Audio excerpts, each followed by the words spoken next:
बचपन में हम सब ने कभी न कभी अपने घर वालों से एक सवाल ज़रूर पूछा होगा, इतनी ऊंचाई पर लोग रहते कैसे होंगे और उस पहाड़ पर बने घर तक जाने का रास्ता कैसा होगा। आज मैं उसी सवाल का जवाब ढूंढने निकल पड़ा हूँ।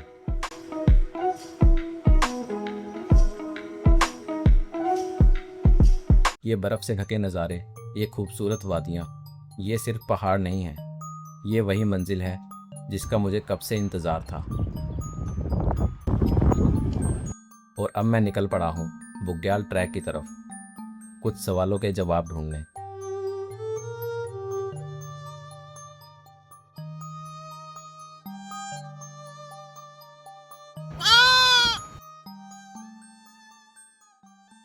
बस की खिड़की से सुबह की धूप सीधा चेहरे पर आ रही थी। बाहर देखा तो पता चला हम हरिद्वार पहुंच चुके थे। जोशीमठ पहुंचकर मैंने एक कैब हायर की और यहीं से पहाड़ों का असली सफ़र शुरू हुआ। मैप पर यह रास्ता करीब 2.5 घंटे का दिखा रहा था,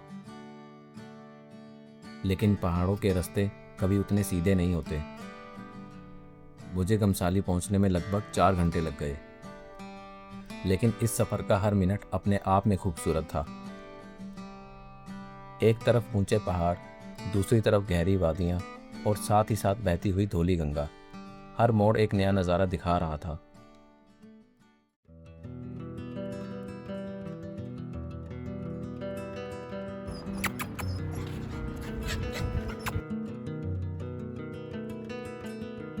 और देखते ही देखते मैं गमसाली विलेज पहुंच गया, जहां मेरे बुग्याल ट्रैक की असली जर्नी शुरू होने वाली थी। हेलो। तो अभी जो है 6:30 से भी ज़्यादा हो गए, 7 बजने वाले हैं ऑलमोस्ट। हम यहाँ पे रुके हैं आंटी के पास। कैसा लगा बोल? हाँ बढ़िया है। तो ये वाला रूम जो है वो मेरा है। इस वक्त मैं सी लेवल से लगभग 9,800 फीट की ऊंचाई पर हूँ। गमसाली चारों तरफ से हिमालय की ऊंची पहाड़ियों से घिरा हुआ है। गर्मियों में भी यहाँ अक्सर बारिश होते ही इन पहाड़ियों की टॉप पर बर्फ़ गिर जाती है। इन ऊंचे पहाड़ों को देखकर बस एक ही ख्याल आ रहा था, यहाँ रहने वाले लोग वाकई एक अलग ही दुनिया का हिस्सा हैं। हेलो। ये नाम से ना बोले हेलो कर दो भाई को। हेलो। कर दो एक बार। तो मैं किसी ऐसी जगह जो है पहली बार आया हूँ, एकदम वेरी क्लोज से मैं माउंटेन्स जो है सारे देख रहा हूँ और साथ में बारिश लगी है। और यहाँ पे बोल रहे हैं कि शायद हो सकता है कि स्नोफॉल है, क्योंकि अभी 2 दिन पहले भी स्नोफॉल हुई थी। आंटी से थोड़ी देर की बातचीत में ही ऐसा लगा जैसे मैं इस गांव का ही हिस्सा बन गया हूँ। इस अनजानी जगह पर इनके घर पर रुकने का मेरा फैसला एकदम सही था।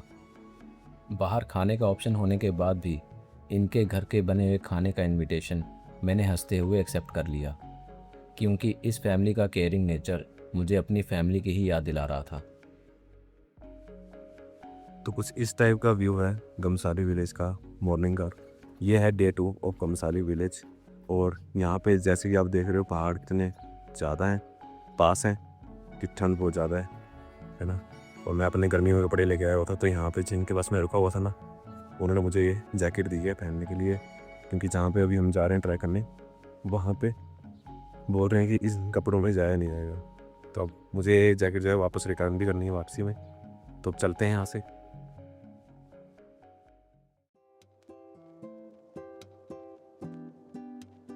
गांव की गलियों में घूमते हुए मुझे ऐसा लग रहा था जैसे मैं समय में कई साल पीछे चला गया हूँ। लकड़ी से बने ये पुराने घर, जिनकी छतों पर सियाल बिछे थे, आज के समय में बहुत ही कम देखने को मिलते हैं। यहाँ पर जो है हमको शॉर्टकट से लेके जाने भैया। तो ये कुछ इस तरह का है।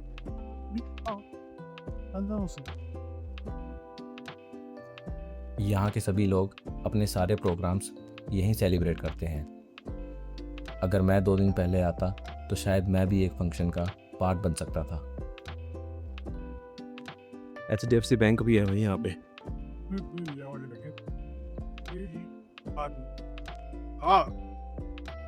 ये बैंक है क्या? ये Ibex Board है। homestay. Yeah, homestay. Yeah, Ibex का सिंह है. अच्छा। ये है सिंह homestay. गमसाली की लाइफलाइन सिर्फ 6 महीने की है। विंटर्स में हैवी स्नोफॉल होने के कारण यहाँ के लोगों को नीचे मुंह होना पड़ता है।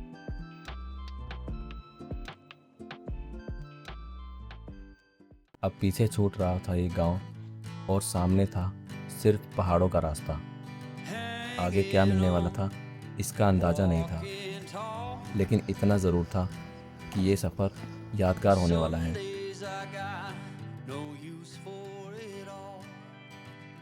तो हमारा ट्रैक जो है उस साइड है, वहाँ जा रहे हैं हम ट्रैकिंग करने। देखते हैं कितना मज़ेदार होने वाला है ट्रैक।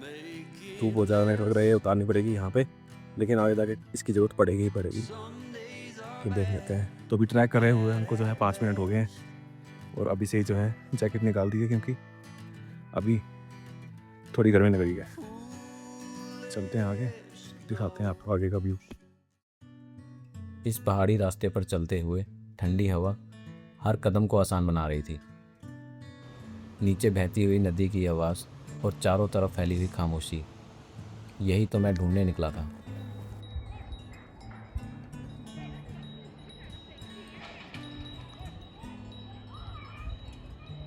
तो यहाँ का व्यू तो बहुत ज़्यादा अमेजिंग है। पहली बार किसी ऐसी ट्रैक पे आऊँ जहाँ पर मेरे को ऐसा कुछ देखने को मिले। ये तो हमारे गाइड है ना,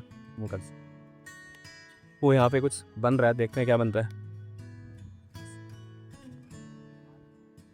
तो ये जो गद्दी होता है ना, हिमाचली भाषा में गद्दी बोलते हैं, शेपर्ड। हाँ अच्छा, कौन? बकरी वाला। अच्छा, कहाँ गया वो? कहाँ गया? अच्छा उधर। तो वो कांगड़ा से इधर आ गया, बकरी चलाता जाता। हमारा वही चलता है। अच्छा, यहाँ आप खाना यहीं बनाते हो हैं? हाँ, रात को रहते भी यहीं पे हो? यहाँ अच्छा, जिला पड़ता हुआ ना आपका कांगड़ा। डिस्ट्रिक्ट कांगड़ा। हाँ, हाँ, अभी वो बिलासपुर। बिलासपुर है। हाँ। हमारा मालिक वहाँ का है, कहाँ? बैजनाथ का। अच्छा, बैजनाथ। बैजनाथ का। अच्छा अच्छा अच्छा, हम भी उसके आसपास ही रहते हैं, पालमपुर। पालमपुर नीचे है ना बैज। हाँ, ऊपर है। गाँव वो है शिवालय के। शिव जी का मंदिर। हाँ सही बात है, ये तो हमारे जानकार ही निकले थोड़े। हाँ। मुझे कभी भी भीड़ भाड़ वाली जगहें ज़्यादा पसंद नहीं रही। हमेशा ऐसी जगहें मुझे अपनी तरफ खींचती हैं जहाँ सिर्फ नेचर की आवाज़ हो और इंसान अपने ख्यालों के साथ अकेला चल सके। तो वहाँ से आ रहा हूँ मैं और मेरा गाइड भी अभी आ रहा है, रास्ते में है। और आपको मैं एक माउंटेन दिखाता हूँ। मेरे ठीक पीछे जो है आप एक माउंटेन देख रहे होंगे, तो एकदम उधर का जो है वो थोड़ा ब्लैक है। वो ब्लैक इसलिए वो मुझे पता नहीं जी। यहाँ पे इस टाइम पे ना, सर्दियों के टाइम पे यहाँ पे जब बर्फ़ पिघल जाती है, सॉरी गर्मियों के टाइम पे जब बर्फ़ पिघलती है ना, तो यहाँ से कीड़ा जड़ी और शिलाजीत, ये 2 चीज़ें निकलती हैं। तो शिलाजीत जो है वो ब्लैक ब्लैक होती है, मुझे लगता है वो जो है ब्लैक ब्लैक वैसा कुछ ही है, बट मेरे को पता नहीं कि मैं सही हूँ कि नहीं। नज़ारा देखो आप गाइस, नज़ारा देखो।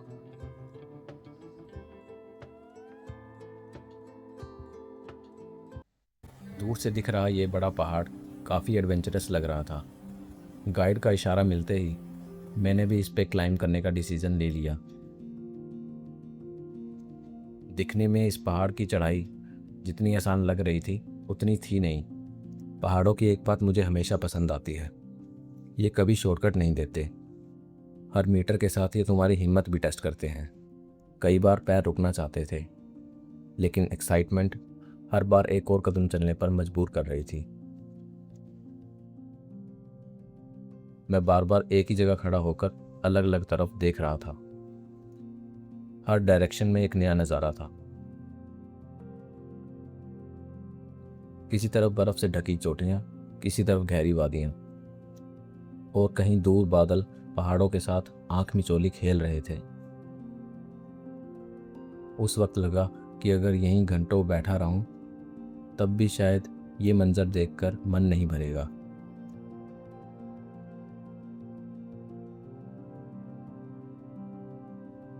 पहाड़ी के कॉर्नर पर खड़े होकर 800 मीटर नीचे बहती नदी को देखना इस चढ़ाई को चढ़ने से भी ज़्यादा एडवेंचरस था।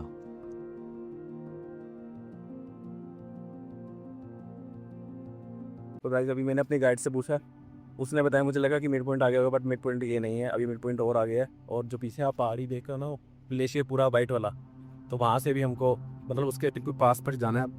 हमको पूरा ग्लेशियर जो है वो दिखेगा। यहाँ से व्यू देखो कितना बढ़िया है इसका। और टाइम लग गया, देखो कुछ बंदे आ गए हैं कुछ और बंदे आ रहे हैं। कहाँ पे हैं? यहीं थे, वो रहे, ये रहे, मेरे ठीक सामने आ रहे हैं, देश के 2 जवान। क्या होगा? बढ़िया। कहाँ पे? आप यूट्यूब बनाते हो? हाँ जी। मैंने कहीं तो देखा था यार, कोई यूट्यूब चैनल है आपका। है तो छोटा ही अभी, हाँ, ज़्यादा बड़ा नहीं है। मैं देखा तो था कहीं। अच्छा, तो यहाँ कब से रह रहे हो? रह गए रहे हैं, अभी कल ही आए हैं। पर तक जाओगे? हाँ, पहुँच जाओगे पर तक? बस से चले जाएंगे। गाइड हमारा पीछे रह गया। गाइड में हो जा रहे हैं साइड में। अच्छा, आगे चला गया, पता नहीं लगा कब के आगे। तो आज नाइट स्टे यहीं होगा? नहीं, नाइट स्टे हमने कल करा था वैसे रहने वाले कहाँ को? हिमाचल। ये यहाँ पे जो ब्लैक ब्लैक दिख रहा है माउंटेन में क्या है? ये तो शिलाजीत है। कुछ देर पहले पूछे हुए क्वेश्चन का आंसर मिल गया था। ये ब्लैक ब्लैक शिलाजीत ही थी। हमने सोचा थोड़ा रुककर ही आगे बढ़ते हैं। वैसे भी यहाँ की हवा में एक अलग ही सुकून था। सामने हिमालय, नीचे फैले बुग्याल और चारों तरफ फसरी खामोशी। कुछ मिनट वहीं बैठना भी इस सफ़र का ही हिस्सा लग रहा था।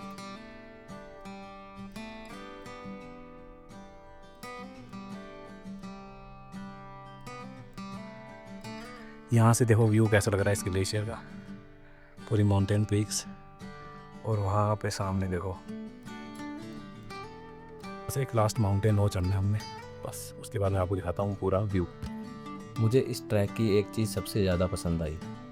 यहाँ जंगलों में चलने जैसा एहसास नहीं था। पूरा रास्ता खुले बुग्यालों से होकर जाता है।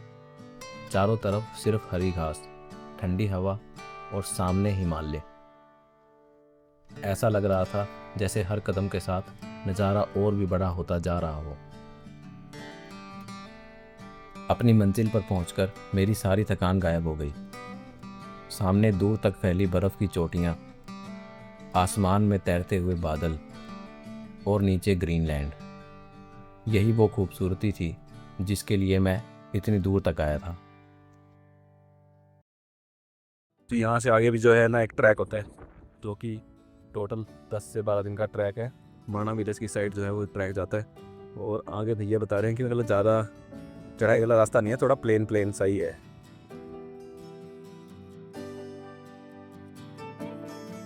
यहाँ पे बस एक ही चीज़ है जो कि बहुत ज़्यादा है, वो है हवा। इतनी तेज़ हवा चल रही है ना, इस हवा से ही बहुत ज़्यादा ठंड जो है पड़ गई है। अगर आप लोग यहाँ आ रहे हो गर्मियों में, तो मैं आपको और भी ना जाके किस जगह आने के लिए मैं आपको बोलूँगा। हमारा भी पहले यही प्लान था कि मैं ओली में जाऊँगा, बट मैं ओली नहीं गया। मुझे लग रहा था कि अब सीधे गांव ही लौटेंगे, लेकिन मेरे गाइड के दिमाग में कुछ और ही चल रहा था। सरप्राइजेस का वेट नहीं किया जाता, वो कब और किस रूप में मिल जाए कोई नहीं जानता। और इस सफ़र का सबसे खूबसूरत सरप्राइज़ मेरा यहीं इंतज़ार कर रहा था। अब यहाँ पे धूप चली गई है, तो हवा इतनी तेज़ चल रही है ना कि पूछो मत, कुल्फ़ी जम जा रही है। अब मेरे को इस जैकेट की अहमियत जो है पता लग रही है। तो aunty ji, thank you so much, आपने जो बिना पैसे लिए ही ये जैकेट जो है मुझे पहनने के लिए दी। Thank you so much. Guide मुझे दोबारा उसी शेपर्ड बॉय के पास ले गया जिससे मेरी ट्रैकिंग के दौरान मुलाकात हुई थी। इस बार उसने मुझे 3 बकरी के बच्चे दिखाए जो सिर्फ 3 दिन पहले ही पैदा हुए थे। इतनी छोटी सी जान को पहली बार हाथ में पकड़ना अपने आप में एक अलग ही एहसास था। ये जो बकरी है 3 दिन की है, इसको भी 3 दिन हुए पैदा हुए हैं। देखो रोटी दिखेगा आपको, इसकी हार्ट बीट जो है ना ऐसे हो रही है, धम धम धम धम हो रही है। छोड़ दे।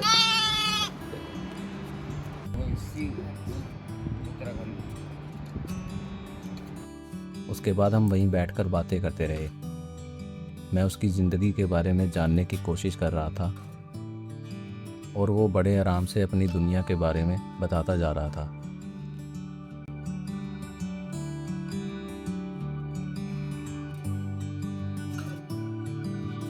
खुले आसमान के नीचे उन पहाड़ों के बीच बैठकर उसके हाथ की बनी मैगी का स्वाद शायद मैं कभी नहीं भूलूंगा।